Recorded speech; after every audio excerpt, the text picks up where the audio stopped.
I'm Kevin Cohen with your on-point local weather. WQXL Columbia, W264DF. Grills, out kitchens, and fireplaces. Spring Sizzle starts with Bart. This is 107. The Please Point. press button now. No, number 1. This is Sports Talk with Phil Kornblum, Chris Bergen, and Pat Daniel. Sports Talk is heard across the state Sports Talk Media Network and is streaming live on SportsTalkSC.com, as well as Twitter, Facebook, and YouTube. The South Carolina Education Lottery lucky number to call in is 888-898-2525. That's 888-898-2525. Now, here are Phil, Chris, and Pat with tonight's edition of Sports Talk. Indeed it is. Good to have you with us here on a Thursday night. Phil Kornblum, Chris Bergen, Pat Daniel. Looking forward to the next 2 hours. Of course, always, every day, without question, without a doubt, the 2 best hours of your day. You've had a long, hot, miserable day. Well, some of you have, because some of you are working. Most of you are sitting on your couch watching Netflix and game shows and eating, Snickers and popcorn and collecting unemployment, apparently, because, man, there's a lot of job openings out there in the world. So get off your backside and go get a job. I see where I was just talking with somebody telling me that the governor today, withdrew South Carolina from the federal unemployment deal there. So maybe that's going to inspire some people to get a job. Speaking of getting a job, Chris, not you. Thank goodness you're gainfully employed. Presbyterian has hired a new football coach. Yeah, interesting news. FootballScoop.com was the first to report this afternoon that Kevin Kelly is going to replace Tommy Spengler at PC, and he is a high school coach in Little Rock, Arkansas at Pulaski Academy. And the interesting thing about him, and Phil, I don't know if this is actually a good mantra or not. I guess it is from a high school perspective. But according to FootballScoop.com, Kevin Kelly is known as the coach who never punts. Well, taking over for a program that has struggled over the last couple of years, especially dropping down to Division I FCS non-scholarship, he might learn how punting works over the next couple of years. But this has Bobby Bentley written all over it once again. And still, I'm hoping they introduce him tomorrow or as soon as maybe Monday, and we'll finally get some answers from Presbyterian as to what actually happened with Tommy Spengler and to why they could not see him as fit to move the program forward, yet they bring in a coach who has never worked in the collegiate level before to take over the program, whereas you've got a coach who has been there, 5 years now, and all term, 15 or so years at the school, was not good enough coming off a winning season. I just don't understand what Presbyterian College is doing. Right. Yeah. We're all kind of in the dark and surprised about what has gone on there, perplexed. Maybe is a good way to put it as well. So, yeah, they're going to have that announcement coming up tomorrow, the official announcement. So we'll see what goes on there. Meantime, just happening, the top-ranked Clemson men's soccer team loses to Marshall on sudden death penalty kick, 7-6. 1-1 tie through regulation, 2 overtime periods, and Marshall goes on to play Georgetown. So number one, Clemson stunned by Marshall today in the men's soccer tournament. Phil, did not see that coming. Clemson's men's team has played so well and was one of the, the top team in the country right now, coming off an ACC championship. And I figured they were a Final Four destined team. And then on the flip side, their women's team is able to advance and continue to move along. But I'm stunned that the men's team was not able to get out of this round moving forward. Yeah. Okay, well, tonight, got another great show for you here on Sports Talk. 888-898-2525 is the, by the way, it's, I always laugh at these team Twitter sites that they give you the update on their particular team and they give you kind of the play-by-play or when there's scoring involved. I was just looking at the Clemson men's soccer Twitter, and their last post was when Clemson was up 1-0, and then that was it. They did not tell you that Clemson lost in their on their Twitter feed. I'm like, guys, you gotta take it all the way to the end, as painful as that might be. But they did not do that. We see that a lot with team Twitter sites, Well, not willing to want to tell you how a devastating loss occurred. Well, Clemson's soccer team has lost so rarely. Maybe they were surprised that they were on the wrong side of the scoreboard. But you said they lost to Georgetown, correct? They lost to Marshall. Marshall, I'm sorry. They Marshall will face Georgetown. Yes, that's correct. Yes, Georgetown, both on the men's and women's side, has had a terrific season. They remind me of the old school John Thompson basketball program at Georgetown because they have been really, really good on the soccer pitch. So that would not be a surprise to see one of the two Georgetown teams, if not both, advance to the Final Four. All right, so tonight we're going to talk some football with Westside High School football coach Scott Early, not only a head coach at Westside High School, which is important enough, but he's also the director of the Touchstone Energy Bowl North-South All-Star football game. He'd been serving as sort of the assistant director, game manager with Keith Richardson.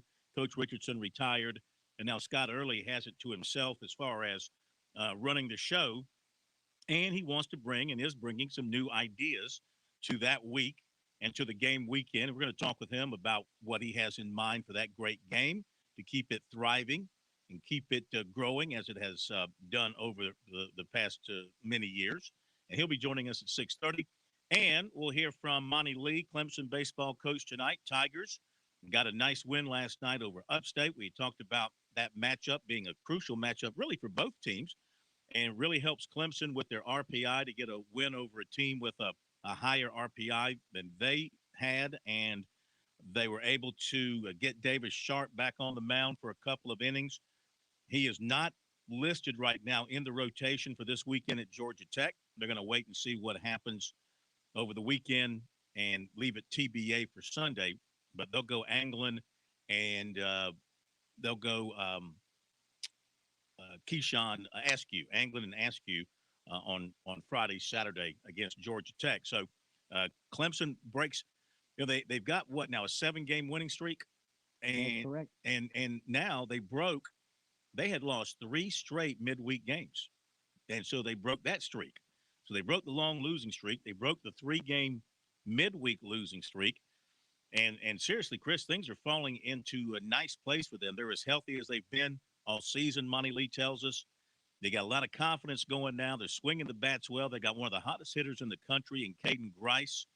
And they get a Georgia Tech team in Atlanta that's very beatable. They could go and sweep this series and really put themselves back in the thick of things.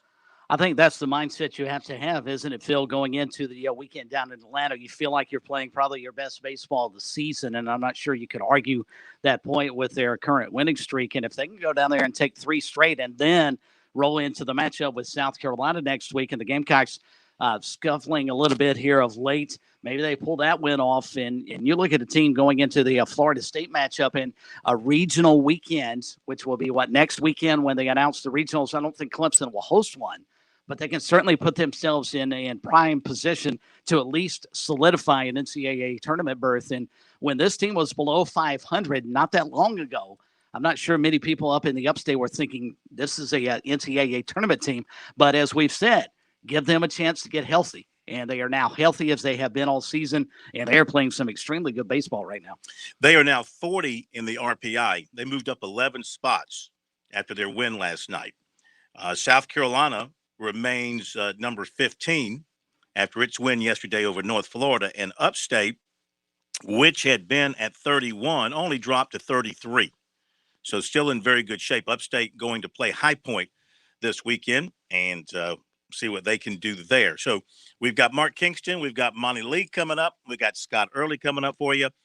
Recruiting news as well. And your phone calls. We'll get to those relatively early. Love to hear from you. 888-898-2525. South Carolina Education Lottery lucky number. And one thing we're going to jump into when we come back, Chris, is the governor of Georgia signed into law their NIL legislation, but it has a twist to it.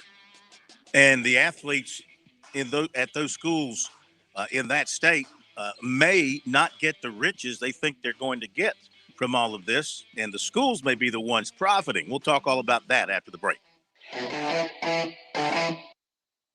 The Southeastern Institute of Manufacturing and Technology at Florence Darlington Technical College specializes in sophisticated manufacturing services and workforce development training. The SIMT offers rapid prototyping, additive manufacturing, advanced machining, and business incubation services to clients from across the state and nation, plus social media listening services and rentals of conferencing and training spaces. The SIMT also houses an 800-seat auditorium, a conference center that can seat more than 1,200 for dinner or a luncheon, and numerous classroom spaces with state-of-the-art presentation technologies. Visit our website at simt.com or call 866-304-7468 for more information. The SIMT, technology to grow your business.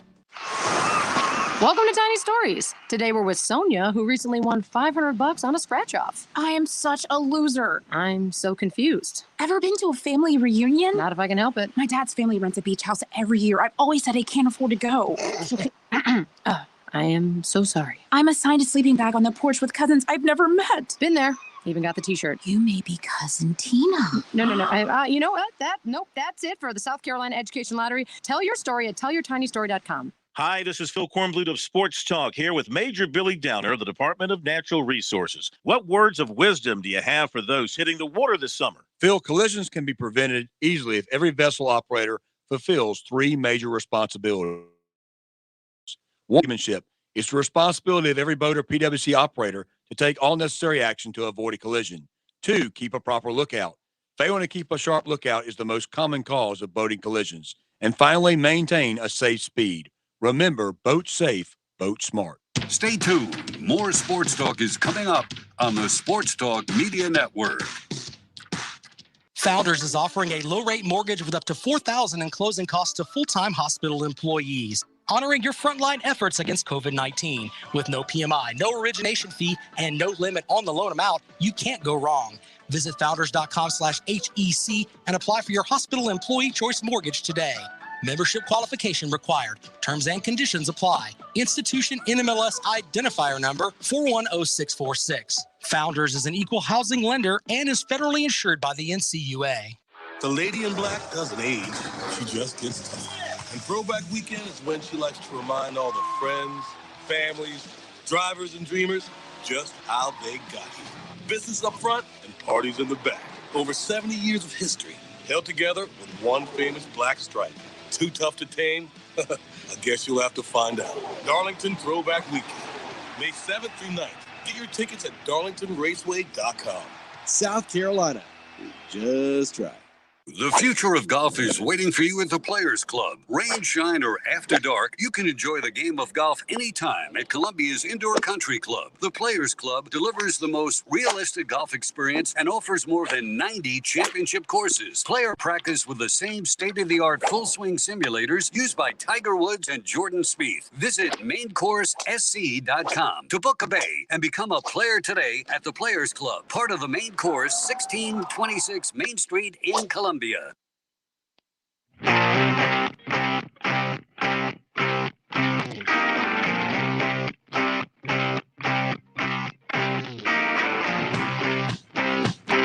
Back we are on Sports Talk. Our phone number, South Carolina Education Lottery lucky number into Sports Talk, of course, is 888-898-2525. We honor Dale Earnhardt Jr., Bill Elliott, and Rick Sanford with those digits. When you think about it, the 8 for Junior, the 9 for Bill Elliott, the 2525 for Dr. Rick.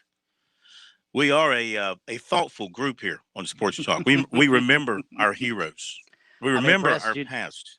And I am impressed. You mentioned Bill Elliott, not Chase Elliott, who is running the number 9. Right now. He's got to win a few more races. I agree before with he you, moves up. I'm impressed. Did you know, sir, that since 2002, more than 2.1 million lottery-funded scholarships, such as Life, Hope, and Palmetto Fellow scholarships, have been awarded to South Carolina students? You can learn more about the South Carolina Education Lottery's impact at SCEducationLottery.com/education wins. And playing for fun is a win for education. Speaking of Darlington, it's here. racing weekend at Darlington begins tomorrow night. We're going to hear from Ryan Herbst tonight. He's a driver on the Xfinity Series and quite a good driver, Chris, from Las Vegas. And he has raced twice before at Darlington, and he's done well. He hasn't taken to it quite like Eric Jones. I can't remember a young driver going to Darlington like Eric Jones has done and run so well, even winning a race with so little experience at that track. And Ryan Herbst has gone to Darlington a couple of times and has had a couple of nice finishes there. He finished fourth at Talladega in the last Xfinity race, so he's having a pretty good year. We're going to talk to him coming up later tonight as well. And some news out of Darlington: Brad Keselowski's crew chief, Jeremy Bullens, is out for this weekend. Precaution as part of team protocols.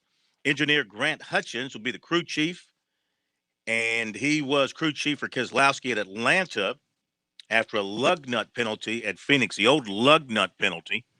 I always hate that when the lug nuts get in the way of victory. But yeah, this obviously you lose your team captain, who is your crew chief, your coach, whatever you want to refer to him as. That's a problem, but they've got somebody in the box who's been there before.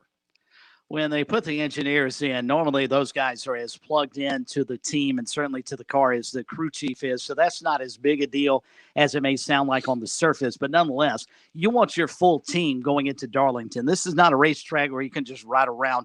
It's not Talladega, just ride around in the back and hope for a big crash in front of you and you ultimately win. You've got to drive and race the track. That's what we'll hear all weekend long. You have to race the track, not the teammates and certainly not the other competitors on the racetrack. So losing Jeremy Bullens is a big deal, but still with his engineer ready to go, I think Brad Keselowski will be okay. And he knows how to get his way around the track. But you're right about young guys at Darlington. This is not a track where rookies can run out there the first time and find a way to get to victory lane, because you've got to earn that Darlington stripe long before you're in a checkered flag there. Yeah. Well, when I talked to Herbst earlier this week for the interview, I asked him about that. And he said, "Oh yeah, I hit the wall last year some. He's gotten his Darlington stripe. He knows what it's like to run up next to the wall. But the real skilled drivers, they know how to kind of use the wall to their advantage, don't they? They know how to come out of the turns and scrape the wall and not lose their momentum. And actually, that wall, that little scrape, sets them up for going down either the front stretch or the back stretch." Darlington may be the only racetrack on the circuit where the best line around the track is up against the wall. And I'm not talking a foot off the wall. I'm not talking 3 feet off the wall. I'm talking inches off the wall. And that takes experience, Phil. You know this as well as anybody. You've got to run around that racetrack for a long, long time. And the big thing, and the one thing I love, and I hope coming out of COVID that NASCAR continues to do this, the one fun thing about them not having practice, not having qualifying, is the first time some of these guys see this racetrack is their first laps in competition. And that's a scary, scary deal at a place like Darlington, which is one of the, if not the most difficult racetracks to navigate, because turns 1 and 2 are so different between turns 3 and 4. It's unlike any other racetrack on the circuit, and experience is the big, big deal. And that's why you ran through the list of winners of the last decade, and they're all heavy hitters. They're the Martin Truex of the world. They're the Kevin Harvicks of the world. Those guys who have been here before have taken their lumps and figured out a way to get around the racetrack. And again, you've got to run up against the wall. That's why the Darlington stripe is such a big deal, because if you're not up there really, really close to the wall, you're not speeding around that track as quickly as you can. Yeah, we've been waiting for Kevin Harvick. This might be his time. He's one of those drivers. He ran well last weekend, had a chance to win, didn't. He's not won a race this year. We've had, 9 different race winners now, I think. And he could be the next big name to grab that checkered flag. He won twice last year at Darlington. He won the 500, and he won the very first race back in action back on May 17th. So I would certainly look at him and think it might be his time. He also won back in 2014. So I would think maybe this might be his time to step up and win his first race of this year. I would certainly say he'll be strong. Could say the same thing about Denny Hamlin. He He runs well at Darlington. I mentioned Eric Jones as a young guy who has done extremely well there. So looking forward to it this weekend. Wish I could be there. But NASCAR is allowing some media into the media center and into the garage, a very limited number. And we were good to go. Until they let it be known that you had to be 2 weeks removed from your second vaccination shot. No exceptions. And my 2-week period ends. I'll be 2 weeks on Monday. So I would be 13 days on Sunday. Not good Phil, enough. What was that old saying about when Warren Spahn pitched for the Braves? What was it? Spawn insane and play for rain. Something along those lines. Yeah. You definitely want to pray for rain this weekend. So if it's rained out Sunday, you could get over there. I've only had one of the COVID vaccinations, so I'm not nearly ready to roll. But you mentioned Eric Jones, and he's an interesting name to keep an eye on, but I don't think he's going to be nearly as competitive because of something I brought up a couple of days ago. NASCAR, the biggest problem it has is the lack of competitive balance between its top flight teams and everybody else. And Eric Jones won as a member of Joe Gibbs Racing. He's no longer running for Joe Gibbs Racing. He's with Richard Petty Motorsports now, replacing Bubba Wallace. So I don't see him as a factor. One guy I would keep an eye on, though, and this has to scare the daylights out of everybody else in the field. Kyle Busch finally snapped the streak last weekend, got his first win in a long, long time. He's a guy who can reel off 5, 6, 7 wins in a row. I mean, that guy can get on a hot streak and is almost unstoppable. Keep an eye on the 18 this weekend at Darlington as well. Yeah. But he what is his I could go back and look it up. I did not see his name. Maybe I just missed it. Has he had a lot of success at Darlington to your memory? Oh goodness! Now you're going to put me on the spot. Well, here. I can go back here. Throw out there, a guy who's been red hot as he's won in a row. Yeah, I mean, let me see. That's a streak. His in last NASCAR. His last win at Darlington was in 2008. Kyle Busch. 2008, May 10th of 2008. Yeah, May race. That looks like the last time he won there.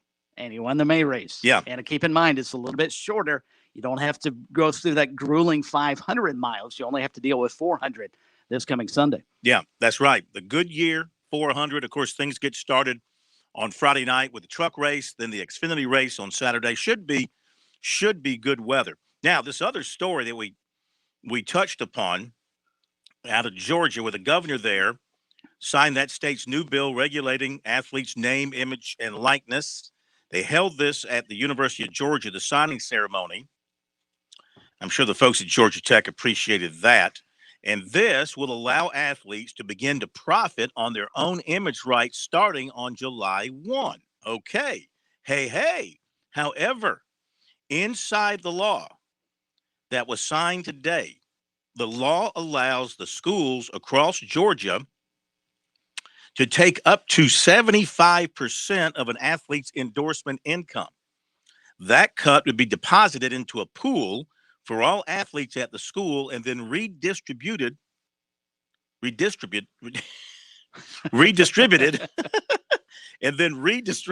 I'll spit it out, upon athletes' graduation. So, for example, if Georgia decided to implement the provision and take 70% of an athlete's endorsement to redistribute, say a player like JT Daniels, I'm reading this story, out of a $100,000 endorsement, he'd make $30,000, and the school would take the other $70,000 and then distribute it to other athletes. Now, of course, the first thing that comes to mind here is, well, this is Georgia's law. Individual states right now, until there's a national law, individual states are passing their laws, and they're waiting for the NCAA to actually come up with some kind of legislation. But let's say here in South Carolina, when South Carolina passes its law and it gives all the money to the athletes and not to the schools, so each athlete keeps all the money that they can earn, this would be a recruiting tool. If Georgia Tech, for example, adopt what the law in Georgia says you can do. It doesn't say you have to do it. It says, you can do it as a college. So it becomes a recruiting tool now one school being pitted against another with this additional element to throw into the recruiting circus. So this is what they're doing in Georgia. Talk more about that coming up in this next half hour. After the break, Scott Early, football coach at Westside High School, director of the Touchstone Energy Bowl North-South All-Star Game this December in Myrtle Beach. He'll be joining us here on Sports Talk. On Point Weather is made possible by our friends at Palmetto Citizens Federal Credit Union on 107 The Point. Here's tonight's forecast. Clear and cool overnight with a low down to 53. Tomorrow, more of what we had today. Sunny skies, beautiful, a nice breeze, high of 74. Now for Saturday, another winter, 78 the high with sunshine. And for Mother's Day on Sunday, we're warmer with a high of 87, a mix of sunshine and clouds. I'm Kevin Cohen with your On Point local weather. A social distancing tip. Putting distance between yourself and others is critical to slowing the spread of coronavirus. So here are ways to stay in contact without the physical contact part. Call, send a text, set up a video conference, post on social media, dedicate a song on the radio. If you have symptoms of fever, dry cough, and shortness of breath, call your healthcare provider before going to their office. For more info, visit coronavirus.gov. Let's all do our part because we're all #alone together. Brought to you by the Ad Council. With SRN News, I'm Keith Peters in Washington. Authorities say a 6th grade girl brought a gun to her Idaho middle school, shot and wounded 2 students and a custodian, and then was disarmed by a teacher. Officials said at a news conference Thursday that the 3 are expected to survive their injuries. Jefferson County Sheriff Steve Anderson says the girl pulled a handgun from her backpack and fired multiple rounds inside and outside Rigby Middle School in the small city of Rigby, about 95 miles southwest of Yellowstone National Park. A female teacher disarmed the girl and held her until law enforcement arrived and took her into custody, authorities said, without giving other details. All 3 victims were shot in their extremities. Authorities say they're investigating the motive for the attack and where the girl got the gun. On Wall Street, the Dow by 318 points, the Nasdaq rose 50, the S&P advanced 34. This is SRN News. Are you ready to make your money work for you rather than you working for your money? Dave Ramsey here. Go see my friends at Palmetto Citizens Federal Credit Union, serving the Midlands since 1936. Palmetto Citizens is not a mega bank, so you can count on good old-fashioned customer service and the profits going back to you.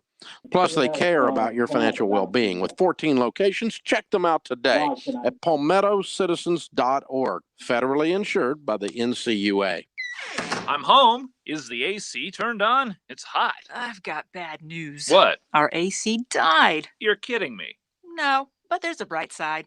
Our contractor says Dominion Energy offers rebates up to $500 if we upgrade to Energy Star qualified equipment. That's nice, but almost sounds too good to be true.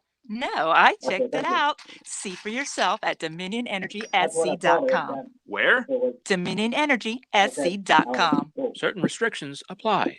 Spring is more than pollen season. It also means it's termite season. Palmetto Exterminators offers a free inspection at your home to determine any possible issues. Palmetto Exterminators offers the best termite agreement anywhere, but they do so much more. They offer complete pest control, mosquito control, wildlife trapping and removal, and nobody, I mean nobody, can offer you more peace of mind at your home or business. Now, how do I know that? Well, I never tell you to use someone like Palmetto Exterminators unless I practice what I preach. Now, I've been a customer for 19 years, and they are wonderful. My guy, Ron Byers, and his team over at Palmetto Exterminators, they've looked after my family forever. We have no pest control issues whatsoever. But if we did, all it takes is one phone call, and Palmetto Exterminators will fix it. It's pretty simple. Call Palmetto Exterminators and cross pest control right off your list of concerns. Online, it's palmettoexterminators.net, or give my guy Ron a call, 254-5833. Hi, I'm Matt. And I'm Mike. What business issues are keeping you up at night? Join us and other business leaders on The Brainstorm Monday mornings at 9 a.m., where we discuss topics that will help you take your business to the next level.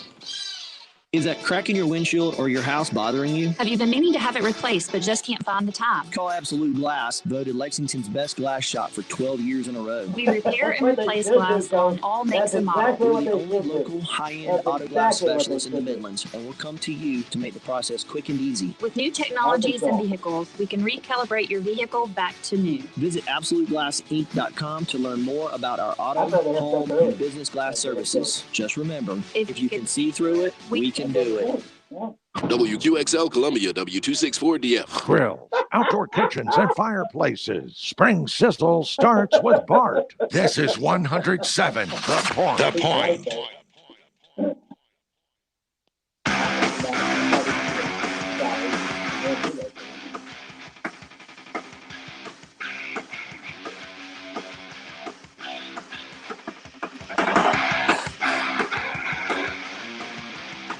We are back on Sports Talk. Phil Kornbluth, Chris Bergen, Pat Daniel. Busy night here on Sports Talk. Going to hear from Monty Lee.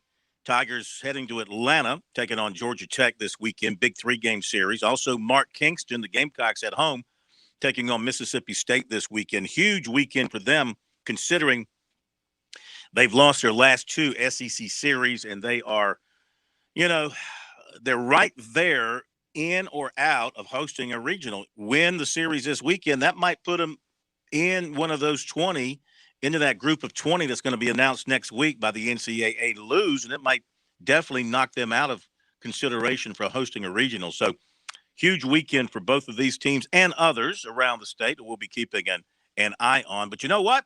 Always a good time to talk football here on Sports Talk. We got high school spring football going on, and before you know it, we'll be talking about another high school football season in South Carolina and welcoming back all-star season in South Carolina with the Shrine Bowl and the Touchstone Energy Bowl, North-South All-Star game in Myrtle Beach in December. The director of that game, also the head coach at Westside High School, Scott Early, is with us here on Sports Talk. It is good to hear from you again, sir. How are you? It's always a pleasure to talk to the best and most famous sportscaster in the state of South Carolina.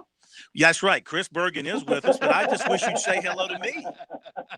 But I talked to you more, so I was trying to give Chris a comment before me. Coach, I appreciate that. I really do. Well, it's good to have you with us. And before we talk about the game, spring football, you guys underway at Westside, and I would expect you guys figure to have a pretty good team this year. Yeah, I mean, if I don't mess it up, last year we started 7 sophomores and 5 freshmen and won a region title and got in the playoffs and got out seniored. But, this is a whole new year, and hopefully we can get these masks off and get back to normal and, a lot of excitement. And I think a lot of appreciation by a lot of people after what we had to go through the last year, just appreciating being able to have some normality and play the game we love and have the fans see it and just get back to normal. So, that's a big deal around here, and it's exciting times. What can you guys do? What can any high school do this spring? Are there new rules in place with COVID still kind of hanging over us? What can y'all do?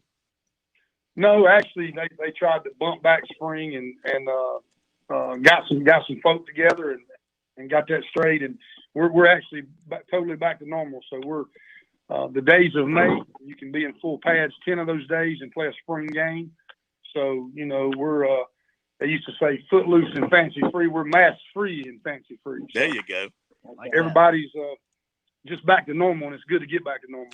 You guys can be more physical than the colleges, it sounds like. What do you think of these? Are you aware of some of the proposals that are out there regarding college football practice this fall? Of course, they've eliminated the Oklahoma drill and similar type drills, and they really want to cut back on the amount of time teams spend in full pads hitting one another.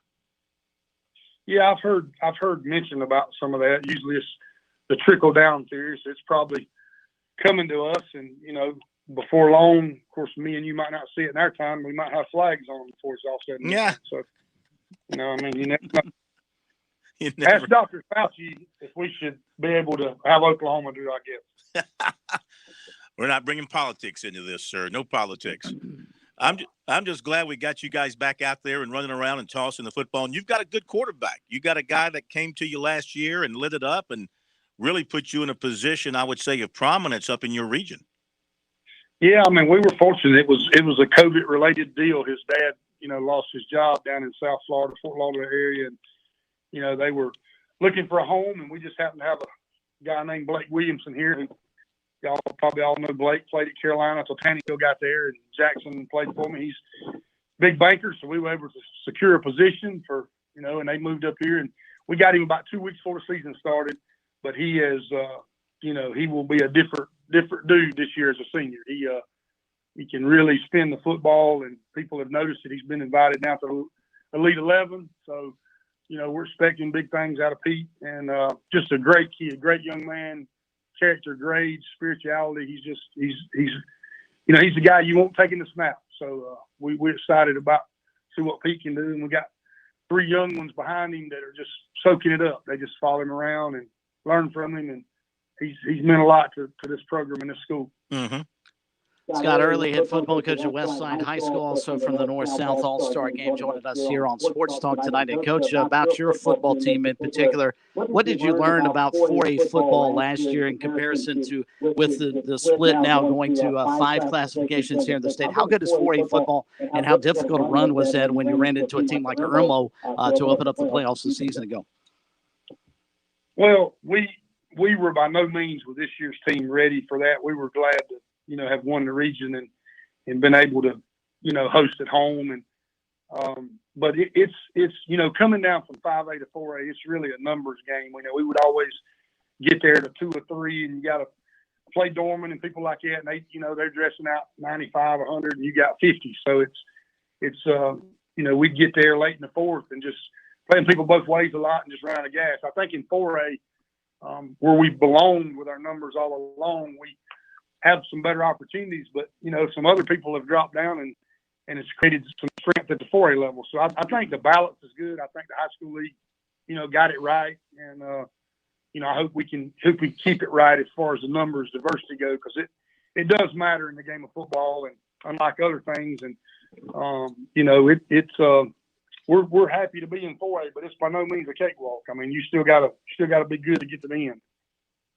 Scott Early with us here on Sports Talk. Let's talk about All-Star season. And so hopefully we're welcoming back the Shrine Bowl and the Touchstone Energy Bowl, North-South All-Star football game. I know that hurt both organizations not to hold their games last year, hurt coaches, hurt players who want to play in the games, hurt fans who want to watch it. First of all, do you know if the Shrine Bowl will be holding combines across the state to look at players over the next few months leading into football season? I have heard they will. I don't know that for fact, but they will play,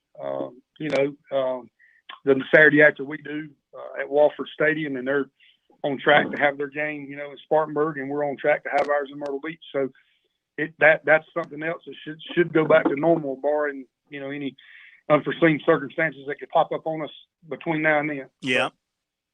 And now that you are the director of the Touchstone Energy Bowl, you've got a chance to implement some ideas that you have been working on, maybe on paper, maybe in your head over the last several years. And one of those you've already put into place, and that is on the Friday night before the game, you're going to have like a mini camp, I guess, for younger football players. What do you have in mind there? Well, the first, back, if you remember 5-6 years ago, me and you actually covered this, and we did that event on Friday, and we're kind of bringing that back, but we're actually doing an NFL-style combine, which is it's patterned just the same thing to do in Indianapolis minus the Wonder League test. And we're going to invite, I have an anonymous committee that's going to select the best with no, as you said, we're not here to discuss politics, involved, the best 88 rising juniors in the state, and they will come down and they will go through this on Friday night. And while that's going on, our Touchstone Energy players who are seniors will go through the electric co-op showcase and then be fed. And then when the juniors finish their combine, they will go through those stations also. And then we will invite them to stay overnight in our chosen hotels, and they will be able to get free admission to our game on Saturday. Hopefully, if our guys do a great job of picking the best 88. That's the kids next year that'll hopefully be in the Shrine Bowl in the North-South game. Oh, that's great. What a great idea, and a way to bring more people to the game and add more energy to the game. What else do you have planned for the week of the Touchstone Energy Bowl? Some of the same things you've been doing over the most recent past? Well, we've modified the schedule a little bit. I think the biggest change is I'm not bringing the players and coaches in until Tuesday at 1 o'clock. And the reason for that is it's always been a tough transition to go from the state championship game to show up in Myrtle Beach the very next day to get all those things done. It's really tough on the folks at Myrtle Beach because they're usually either around or in that last game. So we're going to bring my staff's going to come in on Monday, and then we'll bring the players and coaches in on Tuesday. And then once we get there, we will run a normal schedule through the week with a lot of, well, not a lot, but a few added things we do and places we go, that kind of deal. But we'll actually we'll be pretty busy. You know how in years past on Thursday and Friday, sort of the hay's in the barn and we're in a lull just waiting to play the game. Mm-hmm. Now we're going to be, every second will be scheduled and attention spans will be captured till we kick off on Saturday at 12:30. And that's probably the biggest change, along with adding the Joanne Langford, and that's somebody we want to honor. She came on board with me actually when I left Myrtle Beach to go to Chapin, and she did so much for us. And Miss Langford passed away this year. She was a staple in education and at SportsTalkSC Myrtle Beach and in Horry County for 40 years.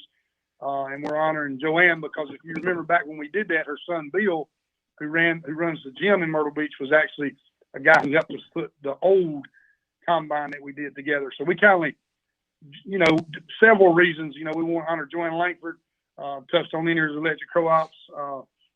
We're going to invite the high school blitz coaches in to be able to watch and see that combine because they're going to play a junior game later on in Summerville. So kind of just joining up forces with a lot of folks that want to promote kids and feel like we got some great things in store and, planning now for 2022 starting. We've got some experiments we want to try in 21 to see if they're liked and accepted by all. And if they are, then we'll try to improve them in 22. Okay. So coaches and players arrive on Tuesday. So when do you begin practice on Tuesday? How many practices will you get in? The Tuesday deal will be sort of like the Sunday deal. We'll come in, check in, do physicals, have a walkthrough type practice, see them, and then let them meet. And then we'll double up, have two Wednesday, 2 Thursday, and we'll actually have 2 Friday now instead of just, the walkthrough in the morning and the kind of hurry up and wait scenario of the downtime. This new schedule, there is not any downtime. So it was something to just give all our high school people a break from that championship weekend Saturday night, to know they could go home, be with their family, and rest a little bit before they report to the beach on Tuesday. Okay. So 6 practices, basically, you feel like that's enough to be able to put 2 teams out there kind of knowing what they're doing? I do. I mean, they're all-star players and all-star coaches, and I think sometimes we try sometimes maybe to do too much. And the purpose of this game is to showcase the all-star players, the all-star coaches, the all-star officials, and all-star chain crew. And when you got all-star as a prefix to your name, you should be ready to play on Saturday when you arrive. So it's going to be more like, I hope, maybe a college bowl type experience rather than a high school all-star game. Gotcha. Will you still do the holiday giveaway at Target with the players and youngsters from around the area? Is that still on the agenda? Yes, and thanks to the electric co-ops, we're going to be able to expand that and give more money and be able to do that at Target on Thursday. So that's, those staple things that we've done that's been, productive and helps out the community. We're going to keep those things. We're just going to try to shorten the schedule a little bit where, Thursday and Friday, we're actually going full speed just like we do on Tuesday when we get here. Mm-hmm. That sounds good. Do you have your date for picking your teams? Yes. The selection will be October the 18th at the high school league office. And then the selections for the junior showcase will be made the week before that. So we're kindly, I guess, announcing through you one thing at a time, and then the last will be the selection of our players. All right, so the showcase will be October 11th, and the selection for the players will be October 18th. I imagine then the Shrine Bowl must be like a week or two prior to that. Is that about what you expect? It is. It's 2 weeks prior to before we get started announcing, our showcase and our Touchstone Energy Bowl. Okay. Now, you, of course, are America's greatest sideline announcer for football broadcast. I think that's well known, and you have been, nominated for several Grammys for your performance on the sidelines over the years, sports Grammys, But now you're coach. Are you going to be? I'm trying to remember. You were supposed to coach last year. That game got postponed. You'll be head coaching this year?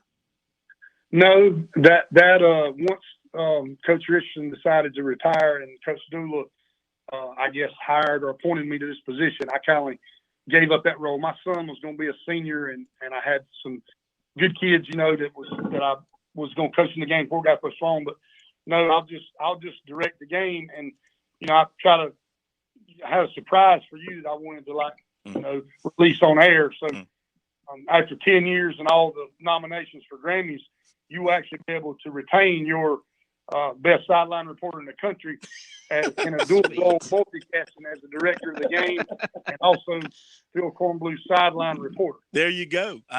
That's the best news of the day right there, ladies and gentlemen, to know that we have Coach Early back on the sideline. Yeah, I had 3 things to do: direct the game, coaching the game, and be your right-hand guy. And I couldn't do 3, but I could do 2. So I declined coaching the game to stay on as the best sideline reporter in the country. Not the best looking, but verbally the best. Absolutely. Well, looks and voice kind of go hand in hand if they, from what I understand. You can't do anything about your looks, but you can constantly practice your enunciation. And you've come a long way, my man. I think maybe getting the chewing tobacco out of your mouth probably has helped. Well, I'm glad you noticed that, Phil. That's actually a proud moment. It's kind of getting a compliment from your father. Hey, Coach, I'm just curious. Being an old clinic guy, Coach, I'm curious, who was more intimidating when you first had to work with him, Coach Richardson or Coach Dula? Oh, look, I can answer that one. I spent from 2001 to 2019 working for Keith Richardson, and I can tell you without a doubt he is by far the most intimidating. No question. He scares the crap out of me every time I see him, and he's the nicest guy you'll ever want to talk to. But man, when I did an interview with him, and he's tall, he looked down at me, and getting a smile out of him was an effort. It's difficult to get a chuckle, but I've acquired that talent over the years we've worked together. Yeah, he's something else. Yeah. Listen, we appreciate you being with us, and good luck with your spring practice and all. We look forward to a great high school season with everybody around the state. We look forward to a great all-star season as well. We look forward to being there with you every step of the way for the Touchstone Energy Bowl. It's a great event, a great cause, and you and the others have done a fabulous job of making this thing grow. And I'm excited to see what you're going to be doing in the future because I know you got a lot of great plans. We do, and but I know if I tell you those now, the whole world will know. So we will talk about that off the record at a later date. You got it, my man. We thank you. Thank you. Thank you very much. Yes, sir. Appreciate you. Okay, Scott Early from Westside. He is a blast, and this guy, like a guy. We talk about coaches who have that it factor. I mean, he really does. He won a state championship at Myrtle Beach. He was successful at Lexington, his quick stop at Chapin, then over to Lexington, now up at Westside. He's done a great job up there. So, and I know that he has, kind of had these ideas in the back of his mind for a while, but he had to kind of wait for the right time to move forward with them. And that time came when they made him, when Coach Richardson retired, and they put him in charge, and I guess they've kind of given him the green light to move forward with some of these new ideas and he's a guy that's been around combines and national combines and national camps all over the country. And he's taken ideas from those. And I mean, I don't want to speak for him. I don't know if this will ever happen, Chris. And I don't know if it's a good idea or not, but the idea of having the Shrine Bowl and the Touchstone Energy Bowl together in Myrtle Beach on the same weekend as a doubleheader. On the one hand, it sounds like a grand idea, all that think it's a football, terrific idea. all those R-stars. But my fear is, and I think the fear of the people who have run the Touchstone Energy Bowl, the North-South game over all these decades, it will relegate that game to secondary status, to like junior varsity status. And do you really want to do that? Everybody will be there and to see the Shrine Bowl people primarily. Then the game the day before, like they go Friday, Saturday. The Friday game will be the other game, but the Shrine Bowl will be the marquee game. I don't know if you want to. Right now, standing on its own, the Touchstone Energy Bowl has its own brand and has its own name. I worry that you kill that if you merge it into the same weekend of the Shrine Bowl. I totally understand that. I think it would be a great opportunity, though, to market both of those games. You'd have to get involved with the North Carolina Coaches Association as well, and whether or not they'd want to move it from Spartanburg. Of course, it was in Rock Hill and Charlotte for so many years before moving over to Spartanburg. The other thing, the advantage, I think, to putting both of them on the same weekend, let's say you move it to the date that is normally reserved for the Shrine Bowl, that would be the weekend before Christmas. You would have an open date between the state championship weekend and the Shrine Bowl or North-South game. So if you run into a situation as we have so many years and so many times before where high school games get postponed, delayed, whatever the case may be because of floods and rain and of course COVID last year, might give us a little more flexibility if we did not have to have state championship weekend followed by the North-South game, followed by the Shrine Bowl into Christmas break. So there are some practicality purposes that actually work really, really well if both of them were on the same weekend. I agree with you, though. The problem would be, does the North-South lose some of its luster when paired up with the Shrine Bowl? Yeah. So interesting, they're going to cut the practice time down by 4 practices, basically, for the North-South. Typically, for the North-South and for the Shrine Bowl, we'll see what the Shrine Bowl decides to do. They'll probably stick with their same schedule, but typically players, coaches reported on Sunday, and they hit the practice field bright and early Monday morning and practice twice on Monday, Tuesday, Wednesday, Thursday, and then usually just once on Friday, and that was a walkthrough. So you were talking about 8, let's say 9 practices. Now they're going to go to 6 practices. And like Coach Early said, I mean, he kind of feels like these are all-star players and coaches. They can get it together in 3 practice days. You agree? I do. And also part of the issue with the Shrine Bowl is normally that Sunday prior to the game week is reserved for the players to go over to the Shriners Hospital in Greenville. So I doubt the Shrine Bowl is going to change its practice schedule at all. But Phil, they're coming off 10, 11, 12, some of these guys 15 weeks of play. I think they're more than ready. 4 days of practice, I think, is more than plenty. But I had to ask because I wanted to get Coach Early's take on meeting Keith Richardson and also Shell Dula, because I've interviewed at one point in time, I was the radio voice at Clinton High School, and the most intimidating thing I ever had to do was interview Keith Richardson. Nicest guy in the world. Yeah. But I was shaking. I mean, I told him my microphone. I'm not sure I got everything he needed. He just presents himself. You understand what, 6 state championships, and he's got the stadium named after him in Clinton. He's just a figure above everything in the city of Clinton. And it was a treat for me. But yeah, I'm like you. He's an intimidating figure and doesn't mean to be. No, I hope he appreciates it. If he's listening to this or hearing about it, I mean, I hope he appreciates the sense in the way we're putting this. We're not talking about intimidating in a mean or nasty way. No. We're talking about just an old-fashioned football, like Willie Varner. Willie Varner was kind of the same way. And look, Shell Dula, to me, he's like your big brother type, and Keith Richardson's like your grandfather type. Okay. So one of them you can like throw your arm around and hug and joke with. And I'm not sure you could do that with Coach Richardson, just not his style. He was it's not. Very blunt. I imagine as a coach, he was very physical and believed in a lot of blocking and tackling would be my guess. If you ever watch some of the Clinton teams he had, that's exactly what they did. It's taken years for that program to sort of move out of the shadow of what he built at Clinton High School. But I'm not sure it ever will ultimately go away from the 3 yards in a cloud of dust. But yeah, he's one of the most wonderful, intimidating people on the planet. Yes, he is. But a great guy. And He really was is. great for that game over all these years, because it was during his time where that game got off its knees. I mean, it was really in danger of going away financially.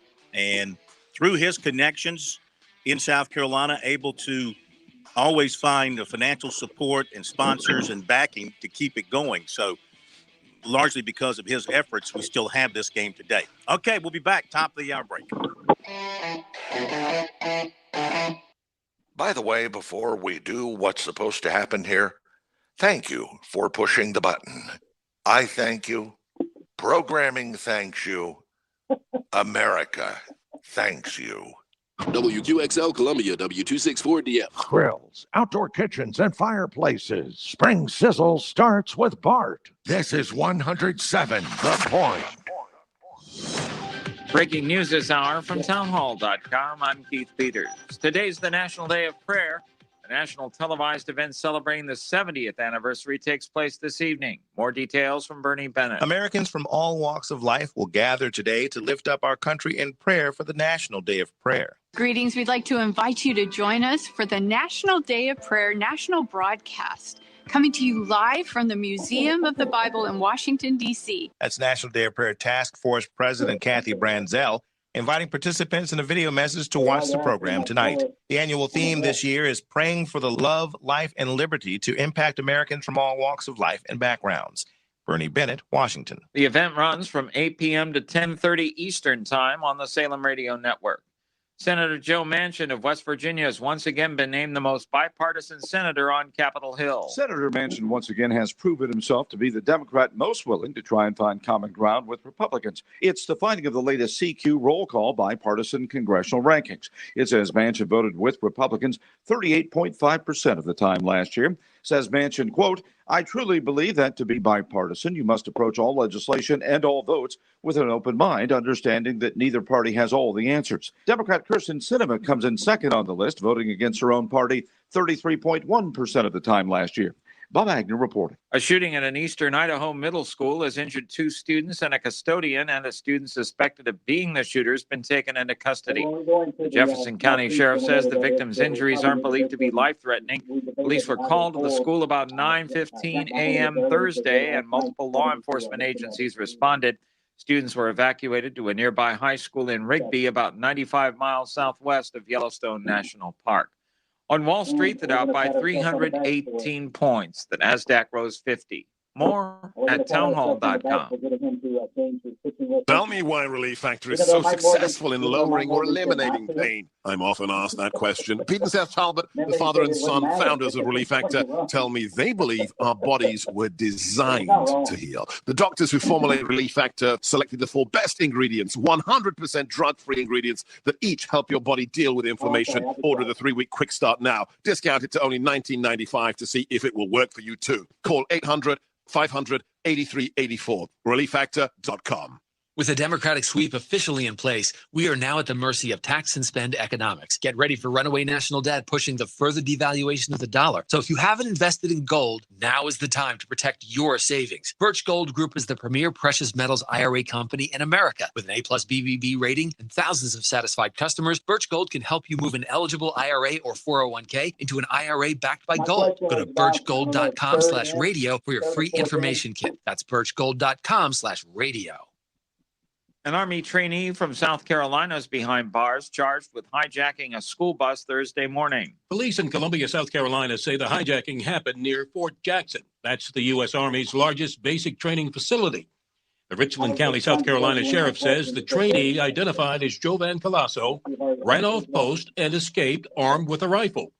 He then got on a nearby school bus, but later let the driver and 18 students off before driving the bus for several miles. The sheriff says Colasso was later arrested without incident and will face multiple charges, including kidnapping.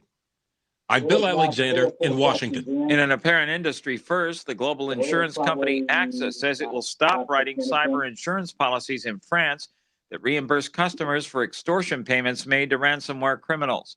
The suspension only applies to France. News and analysis at townhall.com. I'm Keith Peters in Washington.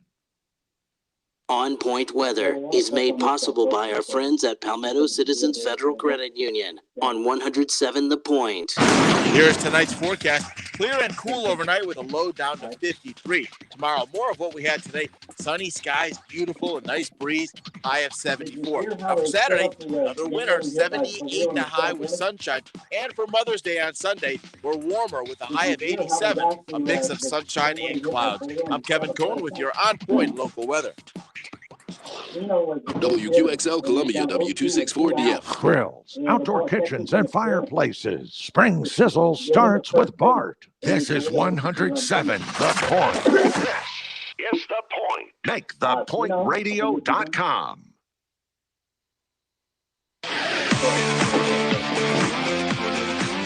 Welcome back to Sports Talk on the Sports Talk Media Network. You can reach the guys with the South Carolina Education Lottery lucky number, 888-898-2525. That's 888-898-2525. Now back to Phil, Chris, and Pat with the second hour of Sports Talk on the Sports Talk Media Network. All right, welcome back, everybody. Sports Talk here on a Thursday night. Good to have you with us. Thanks to Scott Early for being with us tonight. A lot of good stuff coming from him, a lot of information about the Touchstone Energy Bowl and plans for that coming up in December. Of course, we'll be there with Sports Talk all that week and have the game for you on our network of stations across South Carolina coming up in December. I always look forward to that. It's always my favorite time of the year, my favorite week of the year, because I get to hang out at the beach. They might not be reporting until Tuesday, Chris. I'm reporting my traditional Monday morning. I understand. I'll be now, there. Is that game back at Doug Shaw, or is it going to be at Coastal again this year? Shaw. We know. Doug Shaw. Doug Shaw. Yeah. Oh, that used to be. You ever go to Doug Shaw? You ever do a game? I have. The I old went Doug to Doug Shaw? Shaw. I did before they made the renovations. I have not gone back since. 72 of the hardest steps in the world. No, I'm Yes. serious. I mean, all those years climbing those steps to get to the top of that stadium to the press box. Now they've got a wonderful elevator. I mean, when they put that elevator in there, I cried the first time I rode up it. It was an emotional moment. No more climbing those steps. Oh, it's brutal, especially carrying equipment. Back in the day, of course, you had to carry a ton of equipment. Well, sure. But see, you also had the luxury of going in sort of as a non-biased reporter. When you go in covering a team who's playing Myrtle Beach, knowing that you're going to get your doors blown off, you also have to climb those steps. It's a much more challenging and heartbreaking experience. When you were the voice of the Red Devils, who were the coaches? Do you remember? Yes, Andy B. Young was the head coach at that point in time. He was the one. He replaced Richardson, didn't he? Yes, he did. I was about to say he was the one who replaced the guy. And you never want to replace the guy, but he did a terrific job there. And actually, that Clinton team back in 2006 beat Everett Golson and Myrtle Beach for the state championship. But what I was referencing is Lake City High School here in Florence County when I'm working with them.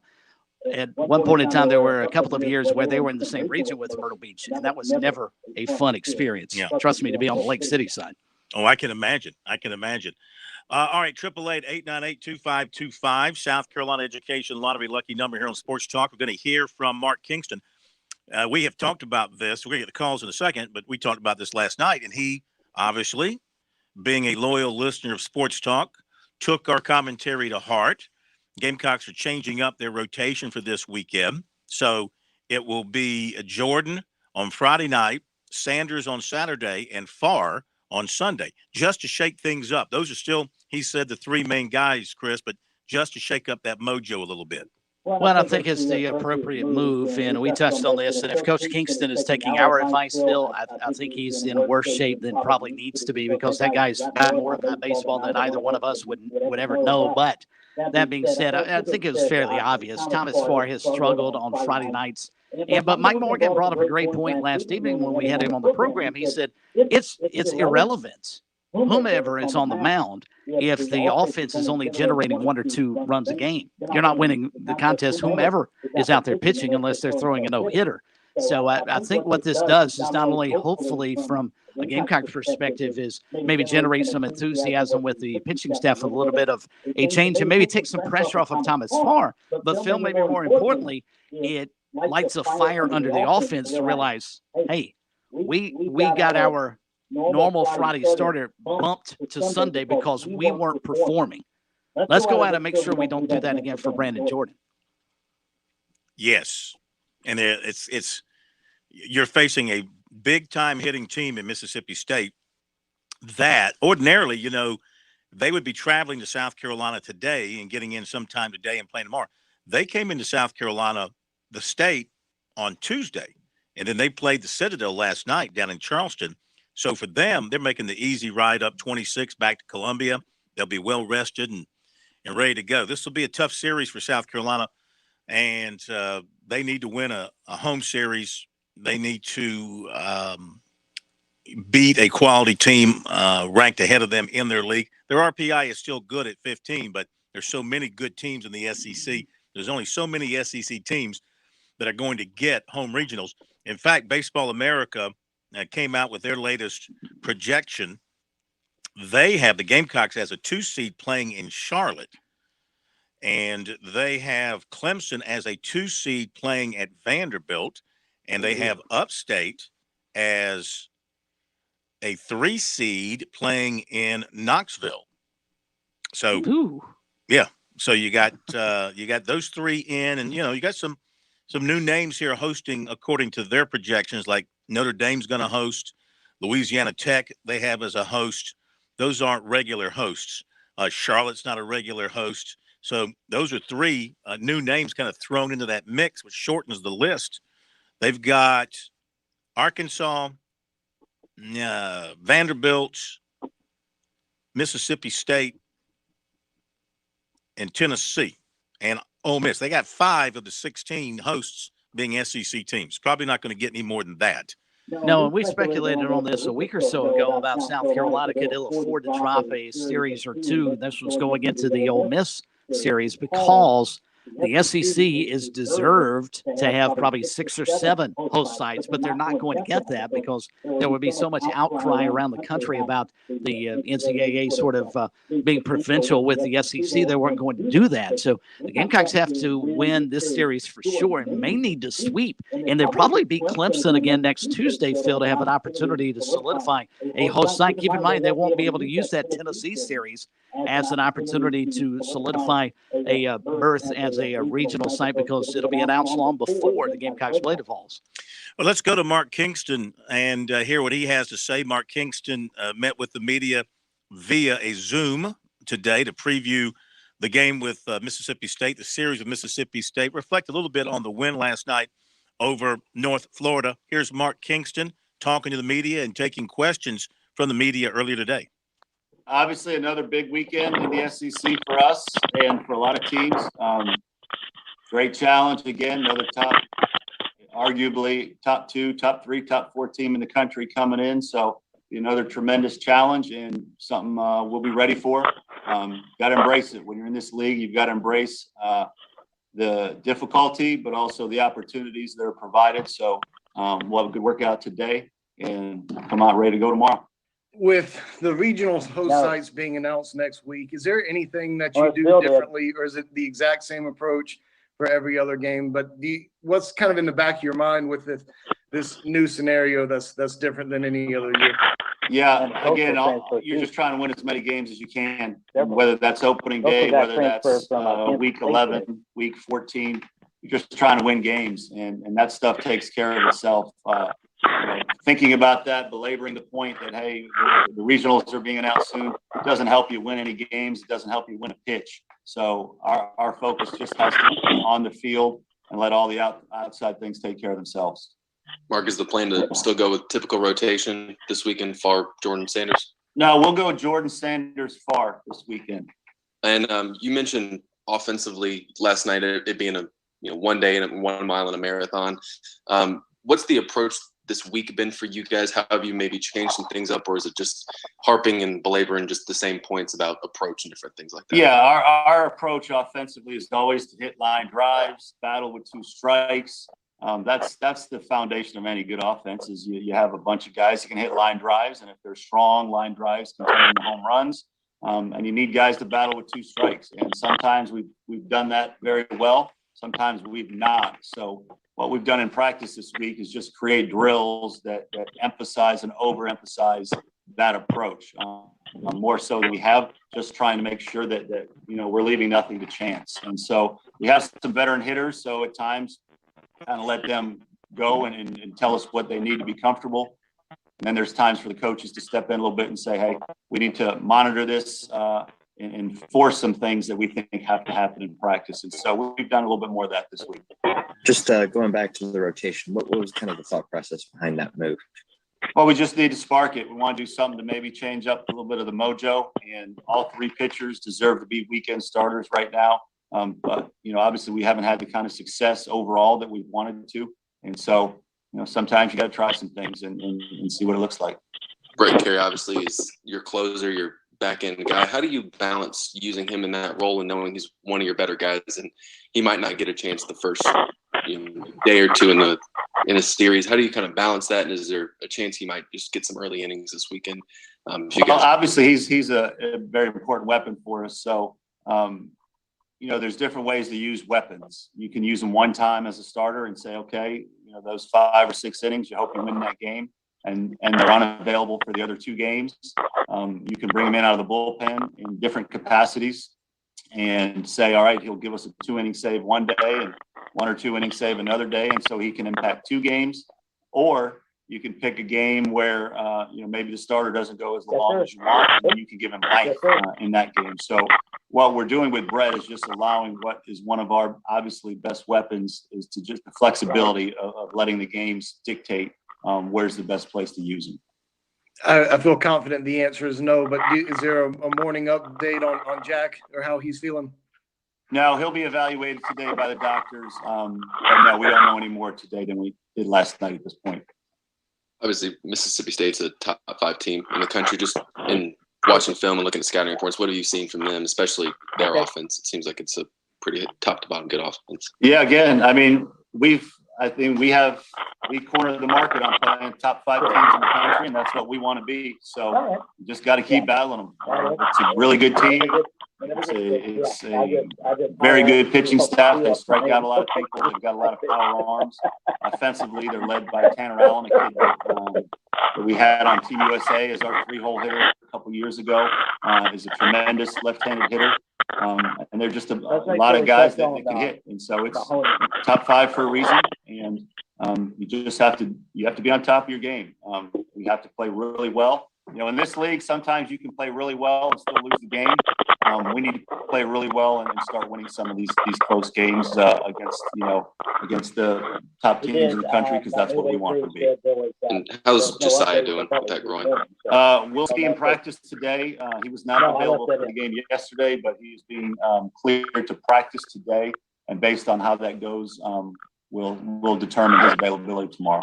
I was just going to ask, I noticed you switched the lineup a little bit yesterday, especially, taking Brady out of that leadoff spot. Is that something you anticipate keeping going? We'll see. Yeah. I mean, we'll see. Again, Brady's much like Brett Carey. He's one of our best weapons offensively. And it's just a matter of what is the game dictating? What is the production of the other guys in the lineup dictating in terms of how you want to use it? For most of the year, he's been our leadoff guy, kind of like a Mike Trout type leadoff. Leave the building, he can get on base, he can steal a base. That's for a lot of the year has been his role. But because our offense has not been scoring as many runs as we want, we decided to give it a different look last night in a 3-hole. And so obviously we scored 7 runs last night. And so we'll get together as a staff to decide if that's the direction we want to go. But until you have everything at the highest level possible, you're always experimenting and trying to find something that might give a team a spark, might get you a little bit better. And so obviously that's one of the things we're looking at. Has to be worrisome news about Mahoney, Chris, and not heard anything later today or so far this evening. Any updates on him when you're talking about, tightness in the forearm? First thing that comes to mind, of course, is something in the elbow and Tommy John and all that. Not saying that's the case here at all. Maybe he's just got a strain or something, but that could lead to being disabled for an extended period to get that arm back right again. And with a young talent like that, you're extra careful with what you do. Well, and we speculated last night, Phil, as we were watching the game progress about the early hook of Jack Mahoney last night. He worked 2/3 of an inning, had given up 2 runs, and you were wondering at that point in time, was there something wrong with his mechanics? Evidently, that was the case. As Mark Kingston referenced last night, he said he had a tightness in his forearm. They were not going to take any certainly going to take it as easy as possible and take as much precaution as possible. And he was asked again today about that during the press conference, and he had not had a chance to visit with the athletic trainers. But that is not somebody you want to lose as well as he has pitched thus far this season. But you're right about the youth. You don't want to push that envelope with him either, especially when you start hearing tightness in the forearm. You're right. That the first thing that always comes to mind when you hear of arm issues is Tommy John surgery, and that's the last thing I'm sure Jack Mahoney wants to hear about right now. Absolutely. Got some SEC baseball tonight. 2 games. Florida, Kentucky underway. Scoreless, top of the second. LSU, Auburn. They'll be getting underway in a little bit. LSU 7-14 in SEC play. Who would have thought that? Florida 13-8. Kentucky's right there, 10-11. We'll give you recruiting coming up here after the break. Going to hear from Monty Lee shortly, and Ryan Herbst going racing at Darlington back in a moment. The future of golf is waiting for you at the Players Club. Rain, shine, or after dark, you can enjoy the game of golf anytime at Columbia's Indoor Country Club. The Players Club delivers the most realistic golf experience and offers more than 90 championship courses. Play or practice with the same state-of-the-art full-swing simulators used by Tiger Woods and Jordan Spieth. Visit MainCourseSC.com to book a bay and become a player today at the Players Club, part of the Main Course, 1626 Main Street in Columbia. The lady in black doesn't age. She just gets tougher. And Throwback Weekend is when she likes to remind all the friends, families, drivers, and dreamers just how they got here. Business up front and parties in the back. Over 70 years of history held together with one famous black stripe. Too tough to tame? I guess you'll have to find out. Darlington Throwback Weekend, May 7th through 9th. Get your tickets at darlingtonraceway.com. South Carolina. Just right.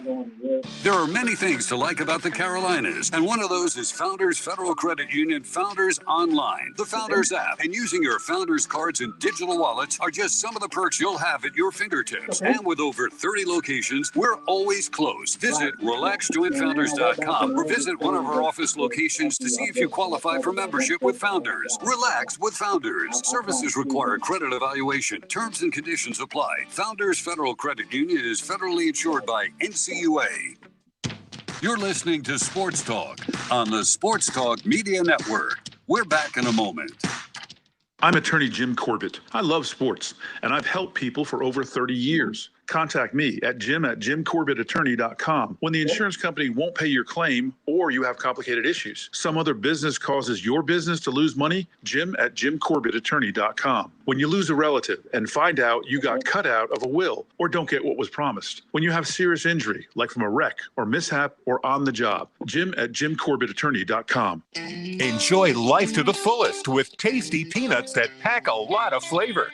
When it comes to eating peanuts, the research is clear. Peanuts improve your health. Peanuts, a snack that gives back. Crack some open today for a nutritious, sustainable, and earth-friendly treat. Be sure to stop by your local grocery store produce section to pick up a bag of roasted in-shell peanuts. Brought to you by the South Carolina Peanut Board. Visit aboutpeanuts.com for delicious peanut-based recipes. Hey, folks, mortgage rates have dipped to their lowest levels in recent history. And with home values up in many areas, now may be the perfect time to refinance your home. Whether you're looking to lower your monthly payments, free up cash for home improvements, or just pay off your home faster, a quick call to the one and only Stuart Wingo of Ameris Bank could save you money. If you're looking for competitive rates and exceptional service, call Stuart Wingo, 803-319-1777. That's 803-319-1777. You will save money just like I have so many times over the years. You can also visit him, amerisbank.com/Stuart Wingo. Stuart Wingo, the man with the plan for all your mortgage needs. Life, it has its ups and downs. Sometimes it's little things like hitting every red light or dropping your cell phone. Maybe it's the bills, rent, or pressure at work. But when it comes to the South Carolina Education Lottery, you should never feel like playing will solve everything. The lottery is a game. It's played for fun. So set a dollar amount. Expect not to win and make sure responsibilities, family, friends, and work come first. Visit playresponsiblysc.com.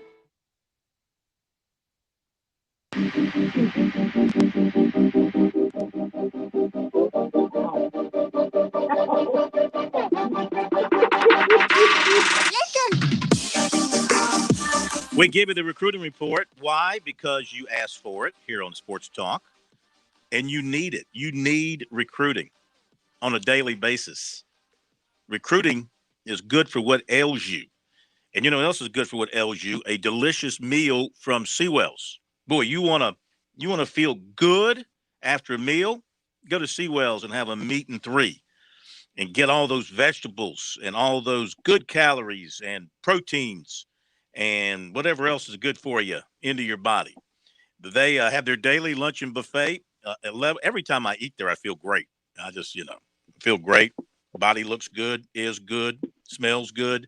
11 to 2 is the daily luncheon buffet at Seawells, right across from the State Fairgrounds. You can eat there. You can pick it up, take it home. You can eat outside. You can eat in your car. So check it out if you haven't been. You will not be disappointed, and it will not break your wallet. You'll come out of there with a smile on your face because it's good food, good eating, and not expensive at all. Of course, the very best in the catering business, we highly recommend the good folks at Seawells. So if you got something coming up, you need help, 803-771-7385 is their number, and SeawellsCateringSC.com. You can go online and check out everything they have from the menu standpoint. May I interject real quickly? Yes. I hate to do this. I hate to interrupt the recruiting report. No, but I you was don't. thinking, Everybody loves interrupting me. Coming up on Mother's Day weekend, you don't want mom to cook, right? Yeah. This would be the perfect opportunity to check out Seawells instead of making mom cook over Mother's Day weekend. Yeah. Except they're not open on the weekend. You have to go tomorrow. No, but you could go tomorrow. Go tomorrow. And you could take advantage of their wonderful food and make sure that mom does not have to cook on Sunday. You take it home with you. 99% of moms say they do not want to cook on Mother's Day. The other 1% is wrong. That's a good idea. Go home, pick it up and take it home and put it in the refrigerator and have it on Sunday. Mm-hmm. All right, so Spring Valley's DQ Smith, DeQuandre Smith, 6'2", 180, superb athlete on the football field, safety and quarterback for the Vikings, could play either position in college. 24/7 Sports Composite rates him as a 3-star dual threat quarterback, 24th nationally at that position. USC offered him, but as a safety, not a quarterback. And that could be an issue for the Gamecocks because Smith is clear in his mind about what he wants to play in college.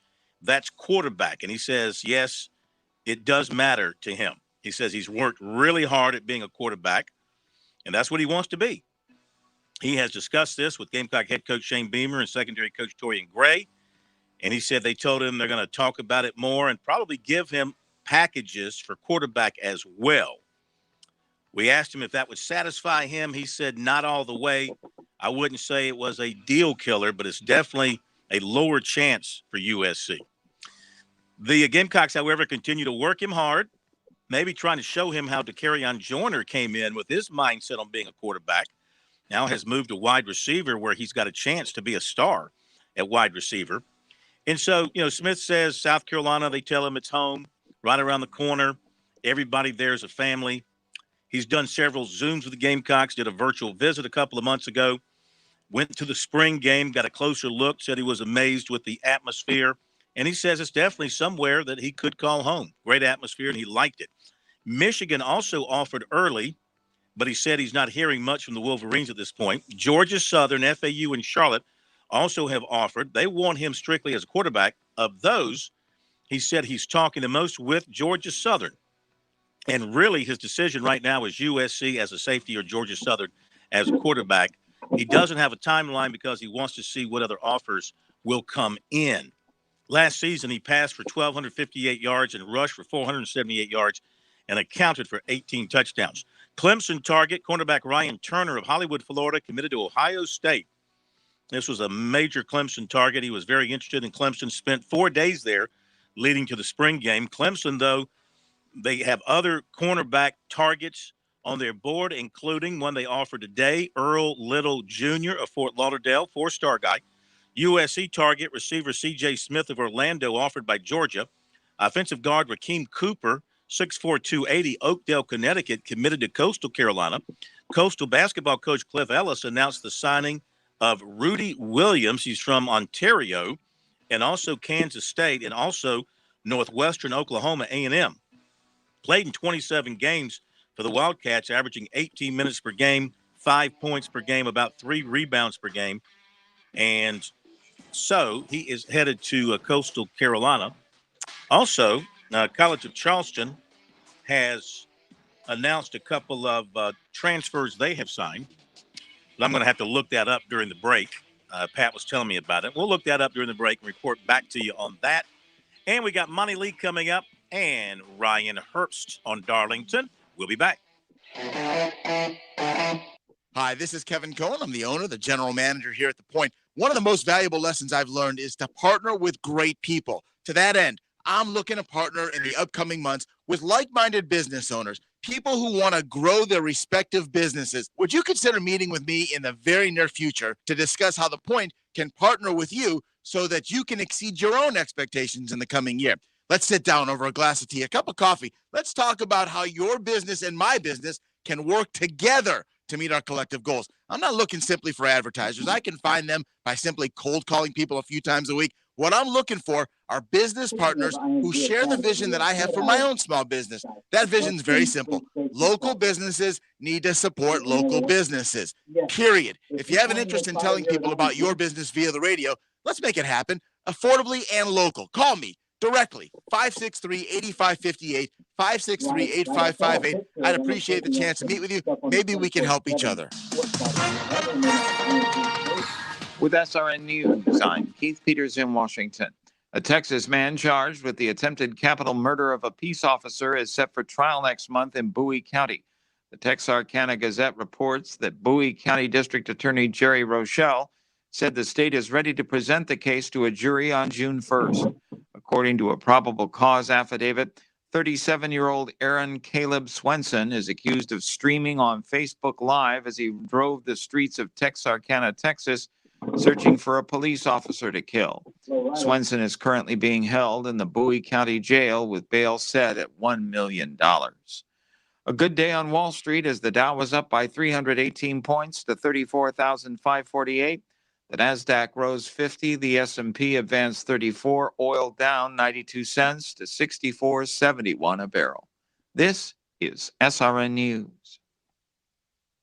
One thing you hear on The Point all day long, it's be intentional. You hear it from our local and national hosts, and I practice what I preach. So when it comes to my biggest financial investment, my home, well, I'm pretty intentional. I had Allstate Seamless Gutter come out, and they fixed me up. Think about this. You spend between, $800, $1,500 on gutters for your house. That's an intentional investment. It protects your home against so many things that can cost thousands and thousands of dollars later on, things like mold damage or foundation repairs. And while we're talking about being intentional, when Doug and his team came out, did the job on my home, well, we partnered up to help save you some money. If you call 833-5-GUTTER, tell them you want that point discount, that's 40% off your gutters. Make an intentional decision about your home. Protect your biggest financial investment. They do great work. And I won't endorse Allstate Seamless Gutter if I didn't have them come out and do the work on my own home. Peace of mind and new gutters at a great price. That's being intentional. Allstate Seamless Gutter, 833-5-GUTTER. That's 833-5-GUTTER. Hi, this is Marcia Klayman. And I'm Karen Pickard. We're your hosts for The Positive Point on Aging. We'll talk about aging gracefully and senior care every Tuesday morning from 8:30 to 9 o'clock a.m. Join us right here on The Point for The Positive Point on Aging. Brought to you by Oakley Village of Lexington.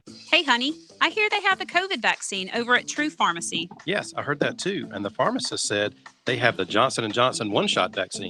So how do we sign up to get it? I hear they go super quick. Just log on to their website at truerxsc.com, click on the COVID vaccines link, and choose your location. But what if there are no appointments available?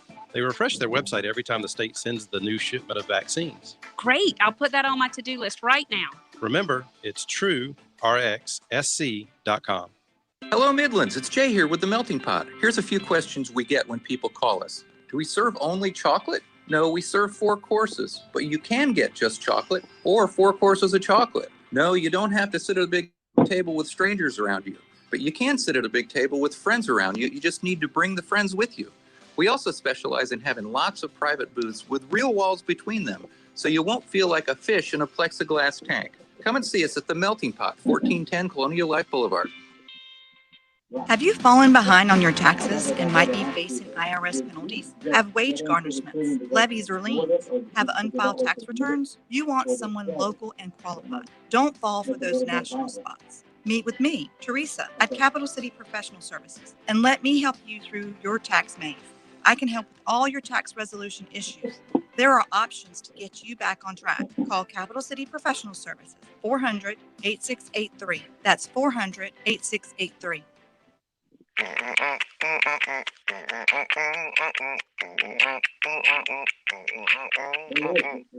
Someone will be right with you.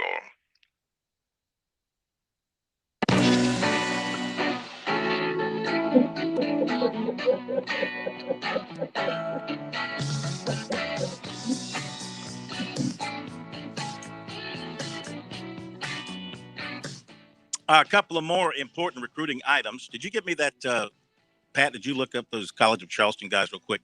But this is Clemson related in recruiting. Cornerback Dalen Everett, this just happened a little while ago.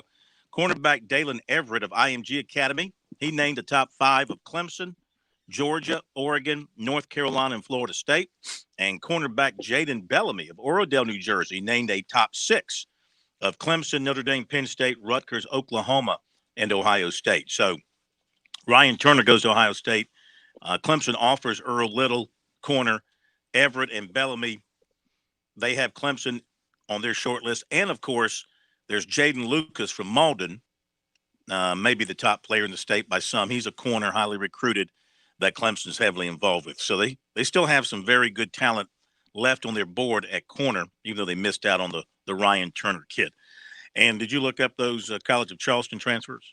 Yeah, if it's easier, I have it open here in front of me. First off, Charles Lampton, a 6'11", 230-pound combo forward from Roanoke, Texas, is transferring from Dawson Community College in Glendive, Montana. That's interesting. He's originally from Cameroon, averaged 10 points, 9 rebounds, and 3 block shots in 23 games played last year as a sophomore. He also averaged 3.5 rebounds per game, which is nice. The second player is Demetrius Underwood, who is a grad transfer from Division III team University of Texas, Dallas. He recently earned his bachelor's in finance. He's 6'4", 215-pound native of Mesquite, Texas. He's a 2-time NCAA Division III All-American, including an NABC All-America first team selection as a junior last year when he averaged 19 points and 9 rebounds per game. Always wanted to go to Mesquite, Texas. Just to smell the place. I just have a feeling it smells good, that whole area, the Metroplex area of Texas is just loaded with athletes, whether it be baseball, football, basketball, you name it. I don't know how SMU, well, I do know why SMU is not where it once was, but you have to cheat to get to where they once were. But I still don't understand how the University of Texas and Texas A&M don't win every single national championship in football with the amount of talent that's in that state, and especially with 3-hour drive from those two campuses up to Dallas. I mean, the amount of talent in that area alone is just ridiculous. It's more in that little small part of Texas than we could have in our state in a lifetime. No question about it. Braves a winner today. They win 3-2 over the Nationals up in Washington, completing a 3-game sweep of that series. Marcelo Zunas, extra base hit, fueled a 3-run fourth inning, and the Braves rode the pitching of Drew Smiley, who was excellent today. And so the Braves have got it going in the right direction at this point. Also today in Major League Baseball, had several afternoon games to tell you about. Houston beat the Yankees 7-4. Phillies over Milwaukee 2-0. Boston beat Detroit in a slugfest 12-9. Texas over Minnesota 4-3. Mets beat the Cardinals 4-1. Cleveland over Kansas City 4-0. Toronto over Oakland 10-4. All right, Monty Lee, Clemson baseball coach. Tigers riding 7-game winning streak after beating Upstate last night. Seemed to have things moving in the right direction. Caught up with him on the bus as they were heading to Atlanta and asked him about the importance of that win last night over a very good Upstate team. Well, I've told anybody that would ask me about USC Upstate when we played them earlier in the season, and it's been quite a long time since we played them last night in between our games against each other. I thought they were one of the best baseball teams that we had played, and I still believe that, even though we had a really good game last night against them and won the game handedly. This is a USC Upstate team. They don't strike out. They'll hit and run. They'll bunt. They hit the ball all over the ballpark. They've got outstanding pitching. They play good defense. They're not a team that you want in a regional in the postseason. This is an outstanding ball club, and we played a really good baseball game last night. And it shows you how far we've come. As a team.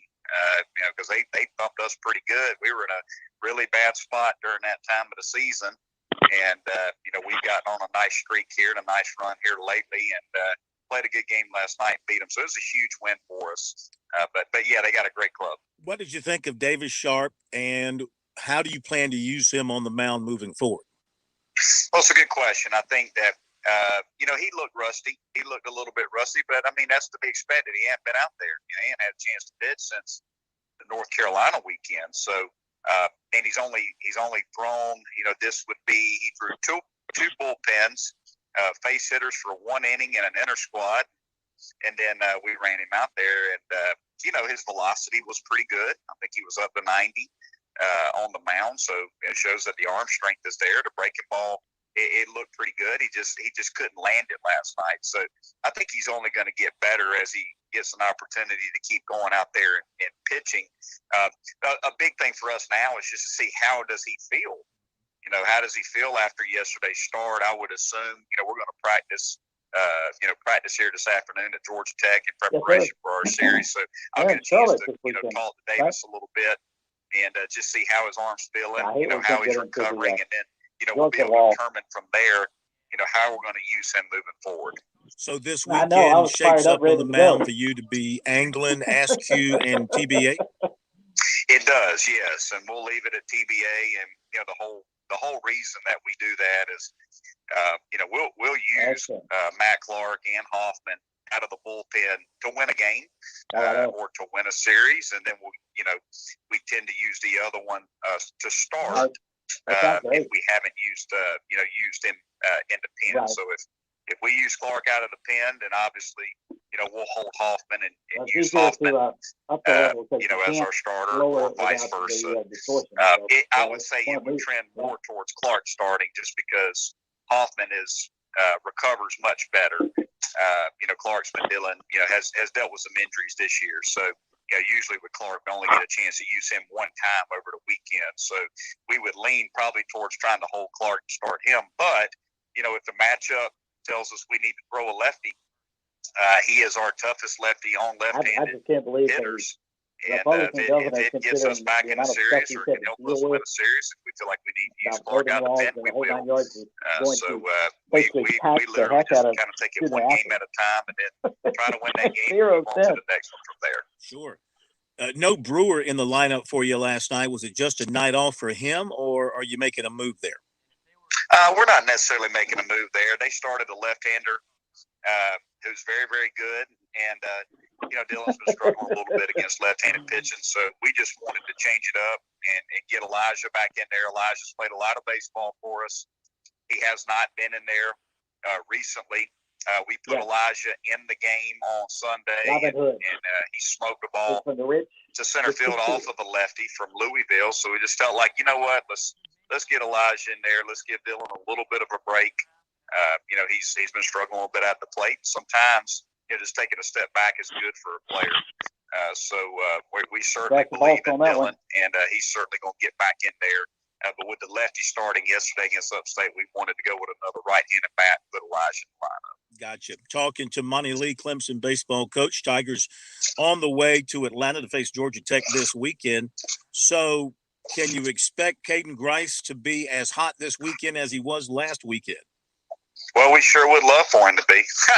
So if he swings the bat like he did last weekend, I'd be willing to bet we're probably going to win the series because he was the best hitter in the country last week. He's the National Player of the Week. So, obviously teams are going to be very, very careful with him. And try to circle him as, don't let this guy beat you. And USC Upstate did a really good job of that last night. They really made some pitches against him last night. What about this Georgia Tech team? Always a difficult out when you face these guys. What about this year's club? Very offensive. Just kind of looking at their stats. They got some power. They got some guys that can swing the bat. They're always athletic. Their Friday night guy's a real guy hurt. No doubt. He's left-handed. He's pretty dang tough. We expect his name to be called pretty early in the draft this year. The key for us is got to get into their anyone bullpen. rather would want to be They've been scuffling a little bit in the bullpen.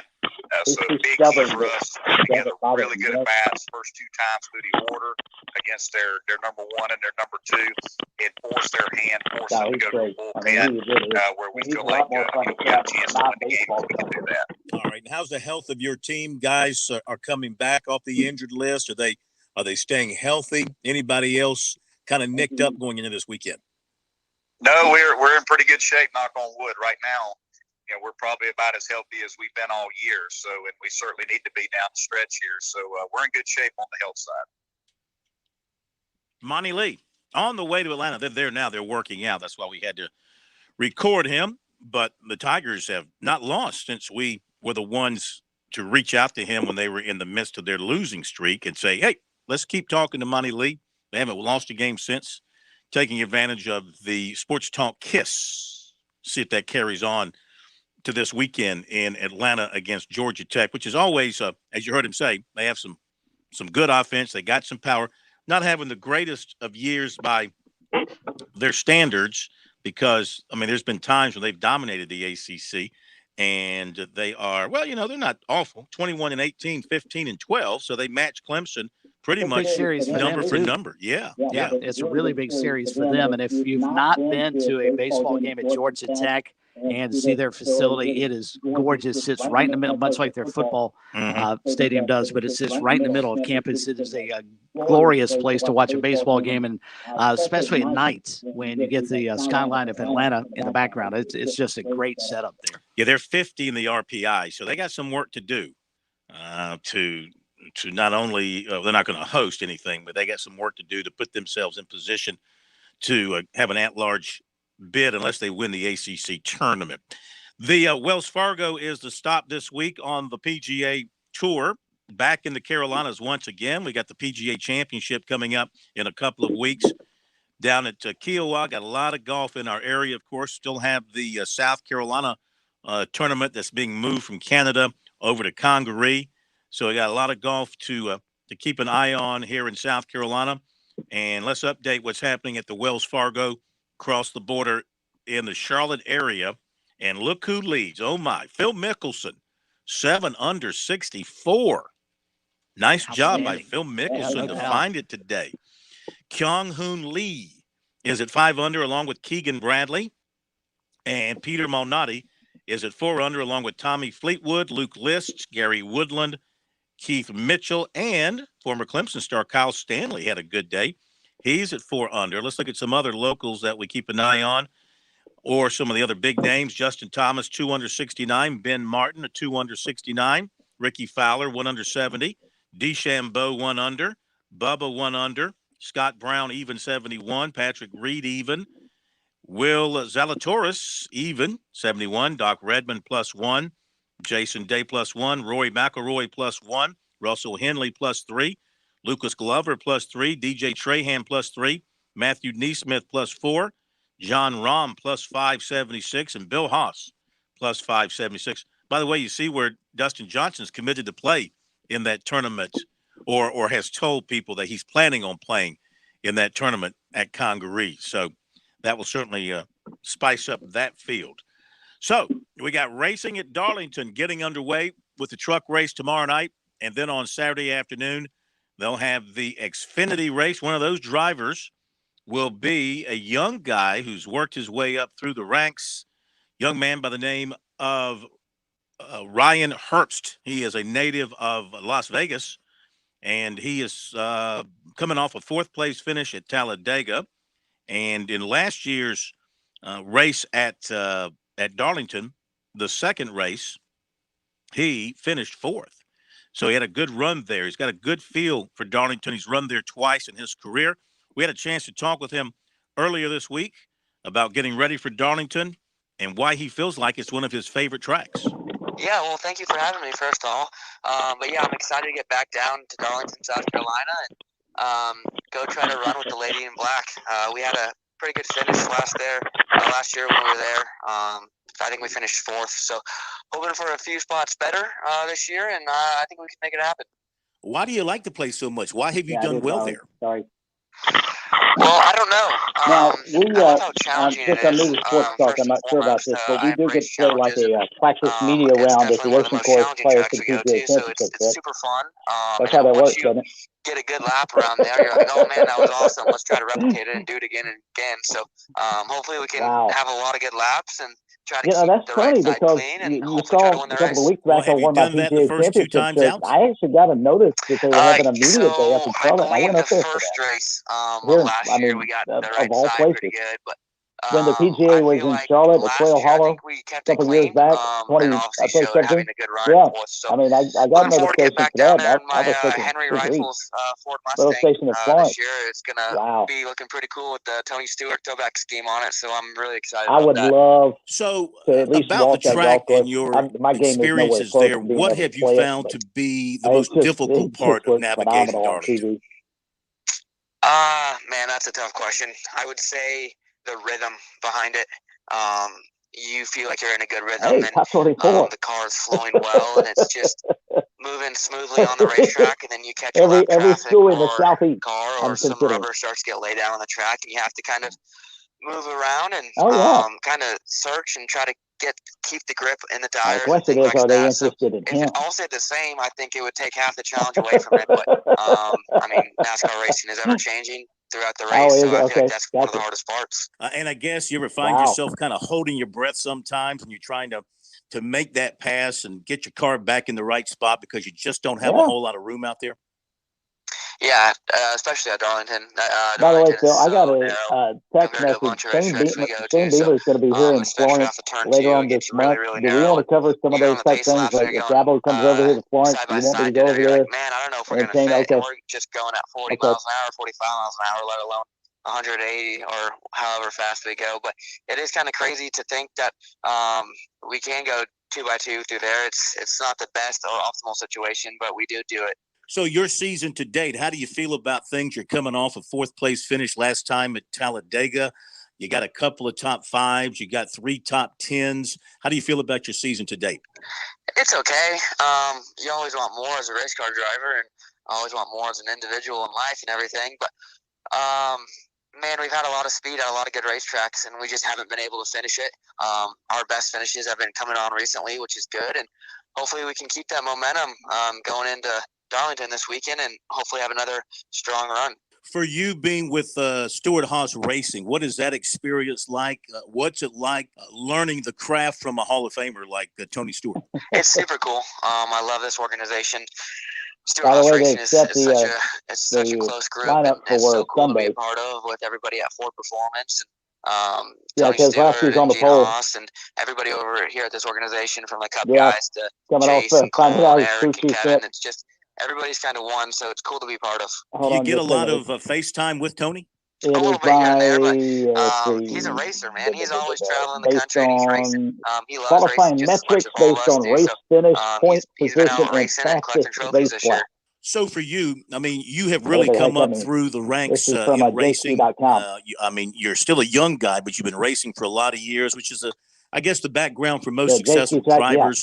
What's next for you? How do you see your career arc going from this point? My other stuff from the NASCAR media side. The biggest thing is to try to win now and win in this super competitive Xfinity Series, and hopefully we can start my first win at Darlington this year or this weekend. That would mean a lot to me, just because of the throwback scheme on the car, and Tony Stewart got his first win in this scheme, so I think it would be pretty cool, and looking forward to it. How close as a team I mean, it's more than just a driver. How close as a team do you think you guys are to breaking through? I mean, you had the fourth place at Talladega. We know at Talladega, a lot of things happen. A lot of people run up front that ordinarily don't end up front in regular races. So besides that, in terms of the teamwork, how close do you think you guys are? It's the same guys. Well, this team is known for winning. They won 9 races last Byron year. Elliott, So Hamlin, the team is capable, and the team is ready to win. and then you start getting It's into me the other living guys. up and doing the job that I need to do, and that's to go out there and perform at my best and try to go take this Ford Mustang into victory lane. Do you feel more pressure then on you because the team itself has had success, and now you're in that driver's seat, and they're kind of looking at you saying, okay, we can do it. Now you've got to show that you can do it. I don't think it would be more pressure. I don't think that it's like that. They're trying to help me grow as a driver and a person, get more experience to try to win these races. And so it definitely is a team effort. But the team-wise, they're ready to win, and the cars are fast enough to win. Now it's just molding me into the team and trying to go win with them. All right. Last thing, of course, there's no practice time or anything like that Phil, having until you never get to the had track. I a mean, there's board nothing in producer advance. What before, have you you need guys to cut done that this week slack. Trust me, to brother. kind of help yourself Because get you and I ready for tried to this do it trip on our around own and Darlington? answer the phones A live. lot of Hey, film you're on work, Sports Talk. Who the heck is a lot of this? SMT data, been on the simulator, working with crew chief Richard and the engineers, trying to get the balance right, and hopefully we hit the nail on the head when it comes Saturday afternoon here in South Carolina. All right. Riley Herbst. I think I might have said Ryan. Slip of the brain. Riley Herbst, nice young man from Las Vegas. Looks like he's got a bright career ahead of him in NASCAR, working his way up on that Tony Stewart Haas team. You talk about being intimidated now. You work for Tony Stewart. Mm-hmm. I mean, all he's got to do is look at you crossways, and that'll get you back in line. We've got the lineup for the 400 on Sunday. Yes, we do. Based on qualifying metrics, according to NASCAR, that's on race finish points, position, and also fastest race lap. So the guy we were talking about a bit earlier today, Brad Keselowski, who will not have his crew chief this weekend because of protocols, he's going to be on the pole Sunday. Kevin Harvick will be on the outside of row 1. Then it's Kyle Busch and Martin Truex Jr. Row 2. Row 3 has William Byron and Chase Elliott. Then you've got Denny Hamlin and Matt DiBenedetto in row 4. Austin Dillon, Tyler Reddick sitting alongside row 5. That's your top 10. Let's see. Kurt Busch will start 17th.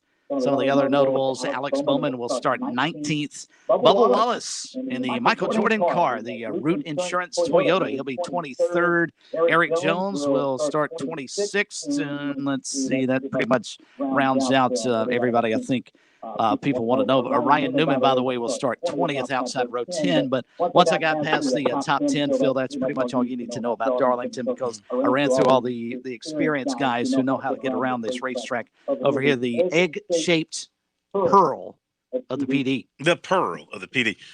Is there a particular spot where you like to watch a race the most there? Well, at Darlington, the perfect spot, and you and I have watched many starts from there, is the photo tower right before you get to turn 1. There's nothing quite like seeing those cars get up to speed, going in, diving into turn 1 for that first lap. And the funny thing about Darlington, once they go about 10, 15 laps, they spread out so much that you have to wait until there's a caution flag to bunch everything back up. But in terms of places I would love to be to watch a race, there's no better spot than the photo tower inside turn 1 on the infield when they start a race in Darlington. It's fascinating. I mean, it really, really is a lot of fun there. Yeah, I'd be there.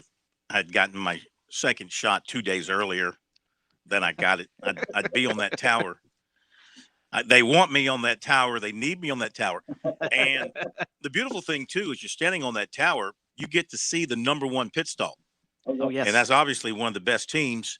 You get to see them do their work, and it's amazing to watch those guys do their thing. As we talked to Marshall McFadden earlier this week about working as a jack man for his team. It's amazing to watch it's like choreography, the way that these guys have to work together to not fall over each other, to be in coordination. I mean, everything's got to be exactly right. That car has to go up, and the tire changers have to do their thing. And then that jack drops. He has to get around the other side. You do the same thing. And then when that jack hits that drops, that driver knows that's his signal. When he feels that jack drop the car, he's off. And if you haven't finished your job, you're going for a ride with him. No doubt, and that's going to cost your team because normally if you leave something a lug nut off or the the jack sits underneath the car, you're probably costing your driver a penalty. But the one fun thing to watch at Darlington in particular, if you're going to the race and want to see some pit stops, it's always a 4-tire pit stop. That track eats up tires unlike any on the circuit. And so every time they come in, those guys are working extra hard because it's, not like at Talladega or some of the big tracks where you can just take 2 tires. They don't want to get to the outside tires or the inside tires. No, not at Darlington. It's always a 4-tire stop. Yeah. It's going to be fun. Looking forward to it this weekend. And Jeff Owens will join us tomorrow night in the Fast Lane. He's covered many a race at Darlington. He'll share his thoughts with us on that. George Bryan will be with us. Of course, we'll be covering all the baseball and everything else going on. Thank you, Chris. Thank you, Pat. And thanks to all of you for being with us tonight. Have a great night. We'll see you tomorrow here on Sports Talk. Local in the morning, afternoon, and evening. Columbia's local talk radio experience. 107 The Point. Make thepointradio.com. Point. The Point. WQXL Columbia, W264DF.